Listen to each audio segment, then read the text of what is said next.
The MS-150 fire team is gearing up for another 150-mile trek. We'll tell you how you can help in this half hour. It's all about the gear. We'll show you how firefighters stay protected inside a burning home, and White Bear Lake residents team up for emergency training.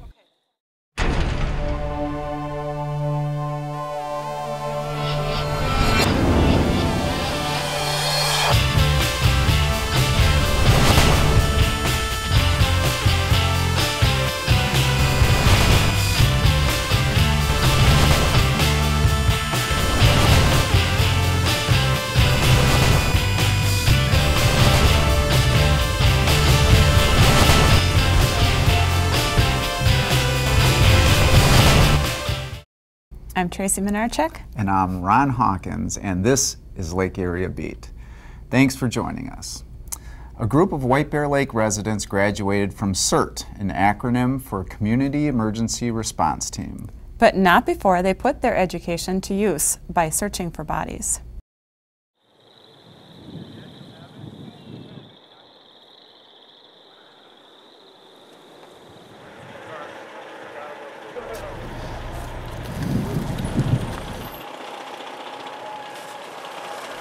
We had an accident out here on the street involving a large bus, school bus, and a semi-truck, okay?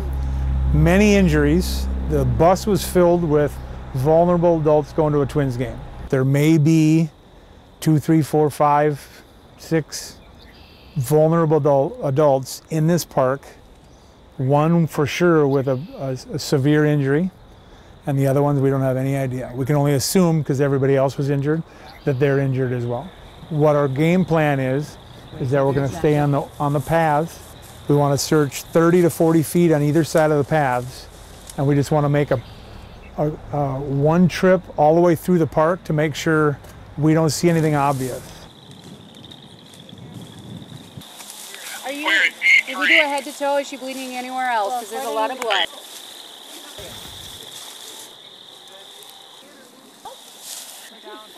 There you go. 1, 2, 3.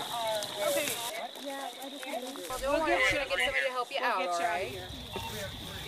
All right, well, just stay calm. You warming up now? Yeah. Okay.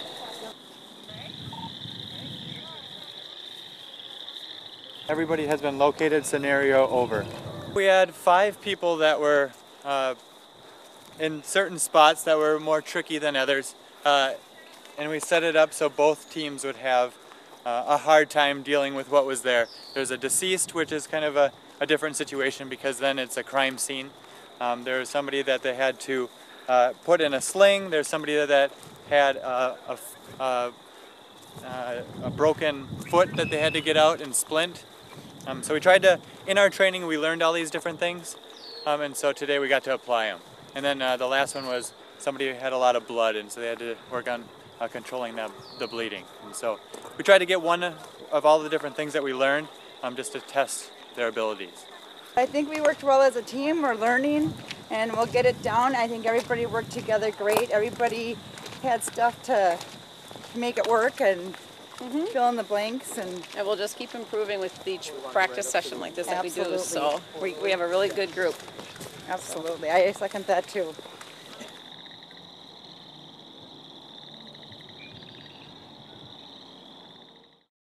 It was great that they graduated, and if our viewers wanted to join, good news, they can join because we're going to try to do this annually. We want as many citizens involved as possible.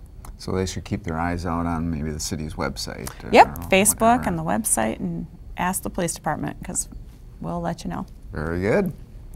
White Bear Lake Police and Fire participate in raising money and awareness for Special Athletes of Minnesota. Athletes recently celebrated their spring games where they talked about the campaign, Spread the Word to End the Word. Here's a look at what it's all about. The R word, I am talking about the word retard or retarded. Like me, I'm sure many of you have heard these words used in a negative manner either in school or in the community.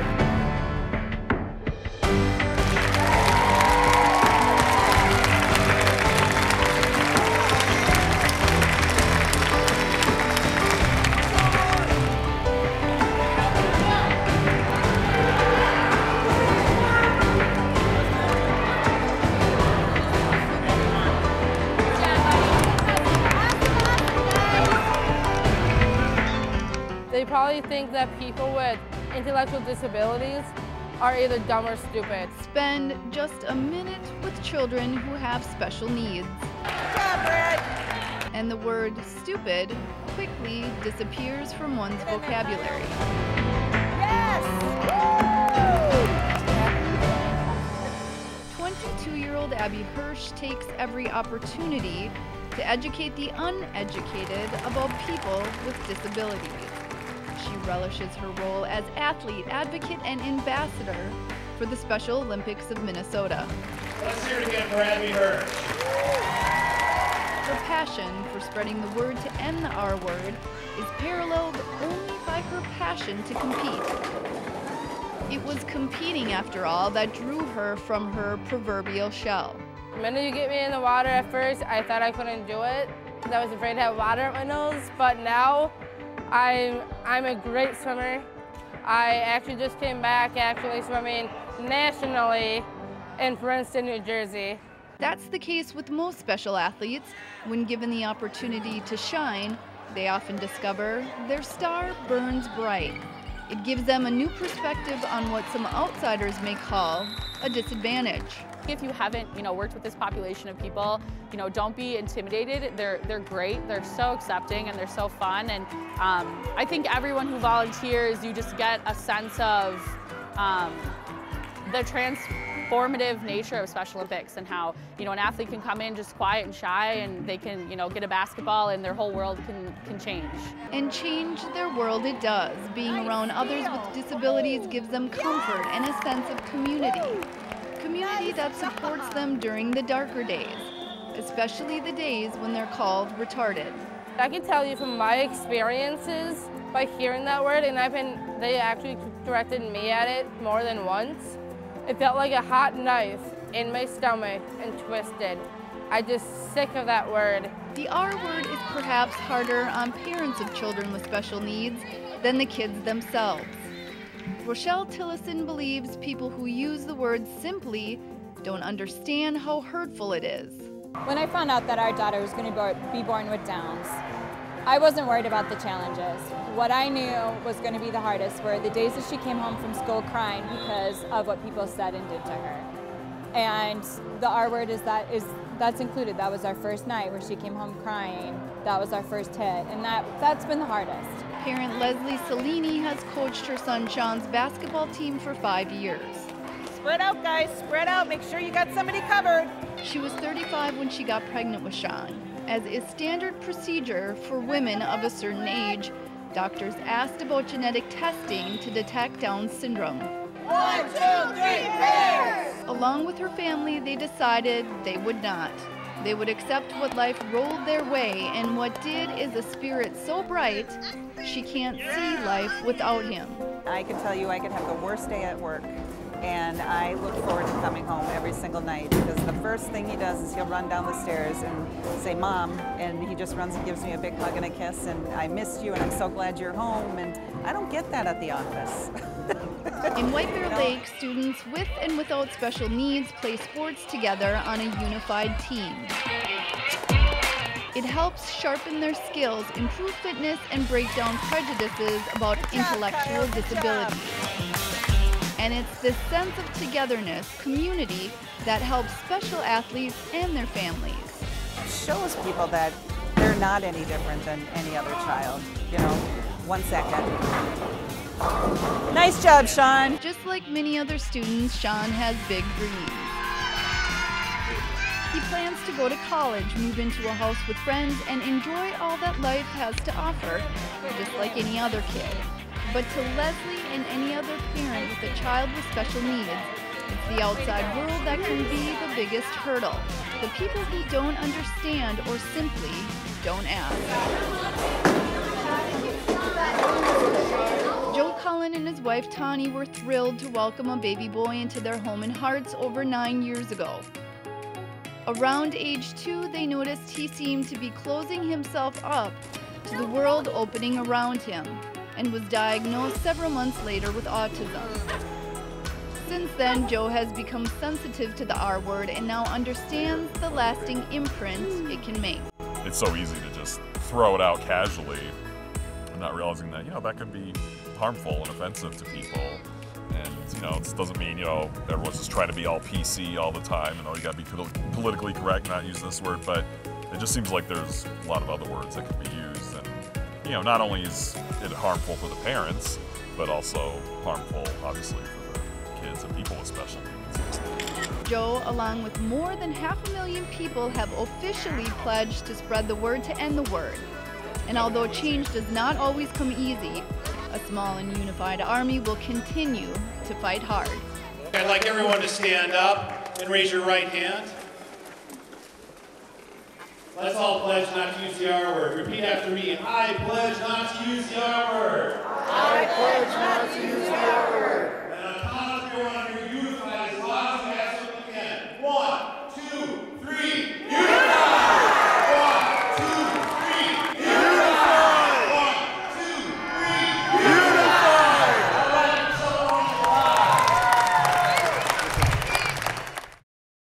Those athletes are really brave to talk about the pain that the word is causing them. Yeah, and the parents too. I mean, as you can see from the story, it's just as hard on them. Well, it was a great event, and we look forward to more. Yes. We're going to take a break, but first, John Betty has some words of advice for teenage drivers and their parents. Hello, I'm Sergeant John Vetty. Did you know traffic crashes are the second leading cause of teen deaths in Minnesota? That's why Minnesota has teen driving laws and limitations for new drivers. More than 30 teenagers are killed each year on Minnesota roads. They're at greatest risk on the road due to inexperience. Risk-taking, speeding, and distracted driving are all factors. Teen driving is prohibited midnight to 5 a.m. for the first 6 months of licensure.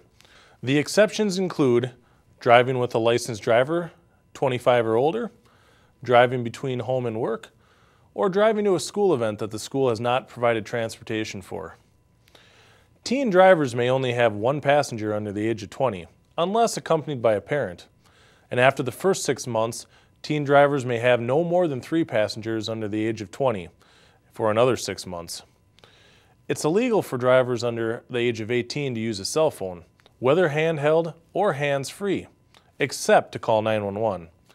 And finally, it's illegal for a person under 21 to drive after consuming any amount of alcohol.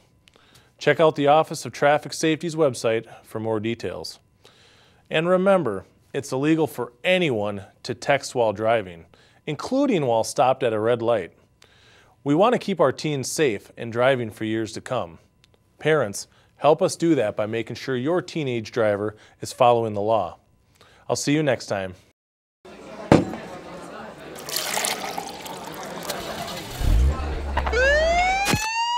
Extra DWI enforcement is now being served on Minnesota roads.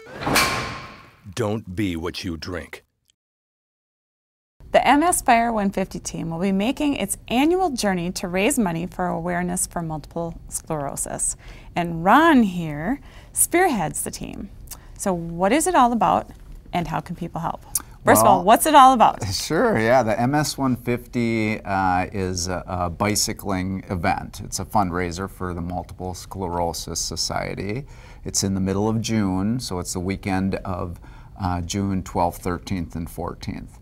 So people get on their bikes and they ride for 75 miles one day and then 75 miles the next day. And each cycler is expected to raise funds for the MS Society, and the minimum that they need to raise is $300. So that's a fair amount of money. I'm well on my way to raising that amount of money. That's good. We're really looking, for people to join the team. And maybe if people are not necessarily able to join the team, maybe they can donate to their favorite cyclists. That sounds like a good idea. So if they want to help out, how can they find out where to go? Is there a page, an MS 150 page? Yeah, we actually have a team donation page, and then each individual cycler or people on the team have their own fundraising team. But the best way, I want to say the best way for people to get more information and to maybe even join the team, they could go to the Facebook page. We're going to take a short break, but coming up, a White Bear Lake firefighter shows us how to get ready for the heat.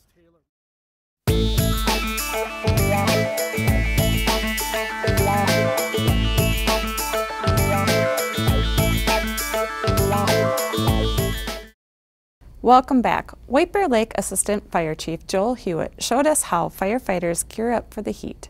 Here's my interview with him at Fire Station 1. I'm at Fire Station 1 with Assistant Fire Chief Joel Hewitt. Hello. Thank you for being here. Appreciate it.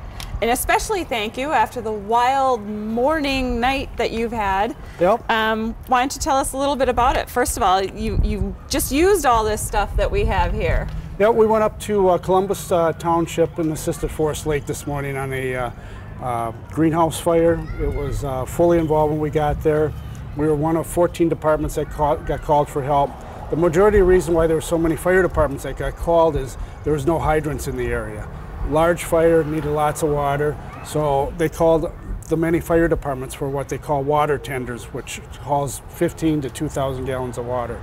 So they created a relay. They went and the closest hydrant was probably 2 or 3 miles away from Running Aces or the dog track up there, or the trotting track, I should say, up there. So they had to haul every bit of water to the site to use it to extinguish the fire. And you guys have water on your trucks, but then it gets depleted, so you need to go back and renew. So that's kind of what was going on, is you needed the water off of all the trucks, and you needed to keep it coming. Yep, try to be consistent so that you wouldn't lose interruption in water flow, so that we could keep the fire at bay and check, put it under control, and then eventually put it out. And so you got the call, and you grabbed all of this stuff. This is a lot of stuff for one person to carry. Why don't you quickly for us tell us kind of what each thing is, and you've kind of got an order here and that you put it on? Yep. What it's for? This is much like your vest, okay? This is our personal protection equipment, they call it, and it's an ensemble. This is all custom made for each firefighter. It's tailor-made. So they come in, they measure you, they take all sorts of measurements and things like that. It takes anywhere from 4 to 5 months to get after you order it. But everything is custom made because NFPA, the National Fire Protection Association, has a requirement for fire gear or personal protection equipment on that it has to be tailor-fitted. So you can't wear my gear, I can't wear your gear, so that we're properly protected, that we have all our skin covered, and things like that. Is that also so it's not too baggy on somebody, so that something, you know, like flames or smoke get up into your face mask? And that plus maneuverability. Okay. If it's too tight, you can't maneuver real well. If it's too loose, you're dragging stuff behind you, and it absolutely doesn't work. So this is all custom made. It's about $5,000 for just the pants. Good grief. And the coat. But the reason for it is we have an outer shell. The outer shell is flame resistant. It'll protect you in a flashover, which kills a lot of firefighters, for about 3 seconds. So it's flame retardant. Then we also have in here the white is protects against toxins. It's a vapor barrier. Okay. So any chemicals or anything in the smoke will be stopped by this. And then this gold part is called the thermal barrier, and that protects you from heat and cold. So first you put the pants on, you put the coat on, and it becomes a system because it all overlaps so that there's no exposure at all. There's Velcro to keep everything Yep. We have together. Okay. We have a chin strap that goes around that protects your throat. In addition to that, we wear a hood. And this hood goes over first, then you put your coat on. So again, everything's encapsulated, so there's nothing exposed. Right now, a temperature of a fully involved house or a room is about 1,600 degrees Fahrenheit. So obviously you can't withstand all that, but when you're down, it's about this height. When you're working, it's about 400 or 500 degrees. So this will protect you. We only have like about a minute or two here left, but I want to get to your, I won't call it an oxygen tank. Okay. But it's where you get your air from. Explain to us why it's not an oxygen tank, but you wear that and then the mask. Yep. This is our lifeblood. Okay. When we go into a place, you can't breathe the smoke. Okay. It'll kill you. So this bottle is, a lot of people say, oh, that's an oxygen tank. No, it's not. It's regular breathing air that we use from a compressor that's purified and that. There's about 30 minutes worth of air in here. depending on how excited you are or how much work you're doing, how old you are.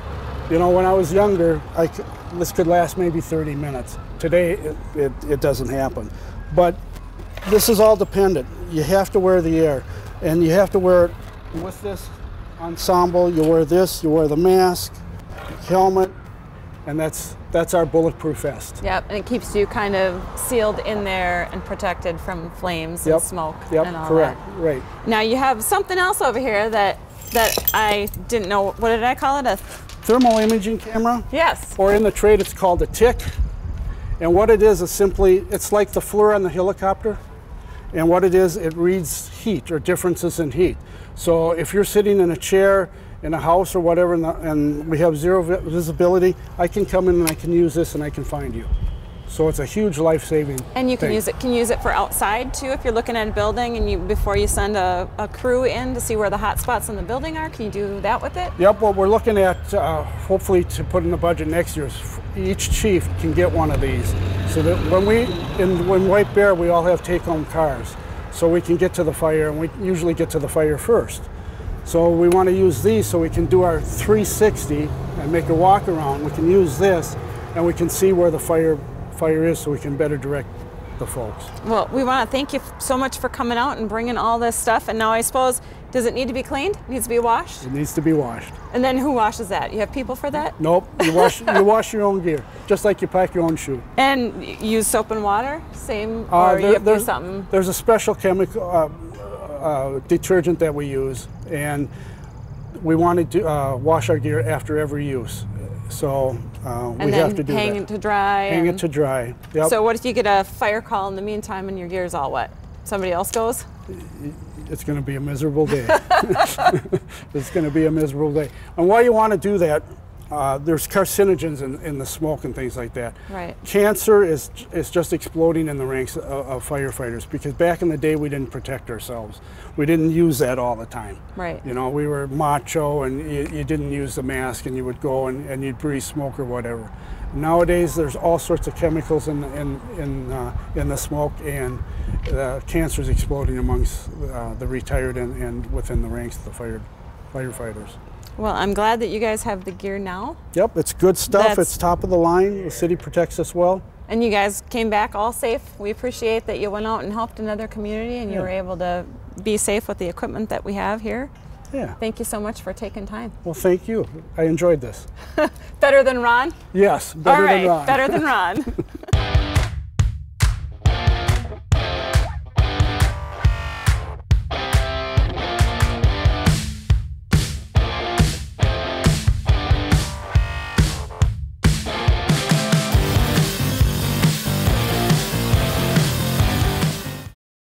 It was actually fun switching roles with you and going out to the fire station and talking about firefighter. And did you learn anything? Yeah, I did. I'm like, what is this? And he's laughing at me because it was like backwards and upside down or something. So yeah, it was interesting. So I think we should do that more often. Yeah, you should come over to the police department. I will do that. All right. The fire department held its annual banquet to honor firefighters, their families, and retirees. And I understand that there were some brave firefighters that helped out with a skit that you might have had something to do with. Yes, we had a little bit of a skit that the fine folks at GTN here helped us produce, and it involved a couple of our firefighters kind of poked fun at just kind of the response and the pagers going off and all the, the different the firefighters, they've got an important job to do. Yes, very important. And so it kind of explained, it was kind of funny, a funny bit about the firefighter explaining to their spouse just the important job that they have to do. And there were some costumes and wigs and stuff. And, and very good sports involved in that. So Yep, little sarcasm. Yes, there too, so. A lot of sarcasm. May is designated as a time to honor the men and women killed in the line of duty. Memorials will be taking place locally and across the country this month. We leave you with a look at how these brave officers are being honored. Thanks for watching, and we'll see you next time.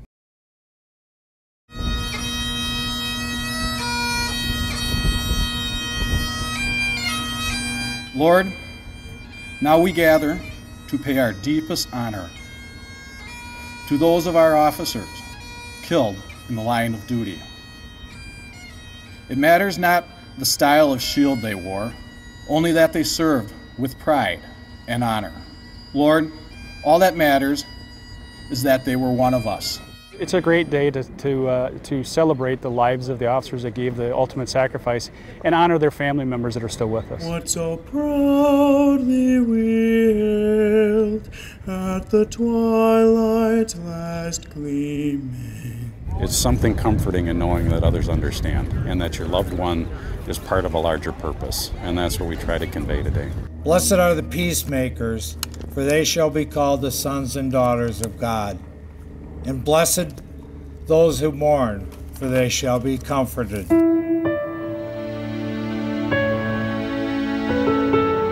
remember two people coming to the door, and my older brother remembers this also. Two deputy sheriffs in plain clothes coming to the door and talking to my mother, and my mother started crying. All throughout growing up, I'd have sleepless nights where I'd think how things would have been if he was still alive. My life would have been different. I wouldn't change it so much, but it would have been different. We must not and cannot forget those who stood tall and said, "Not on my watch." Sometimes we forget what our priorities are in life, and I don't care whether you play basketball, good for you. If you're a great athlete, that's great. But in my world, that doesn't make you a hero.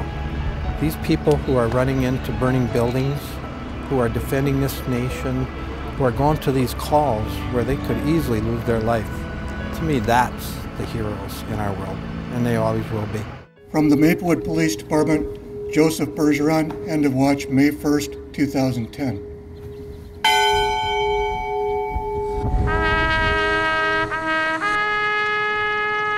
May we always cover, with pride, the shield we wear to honor all fallen officers whom we now commend to you.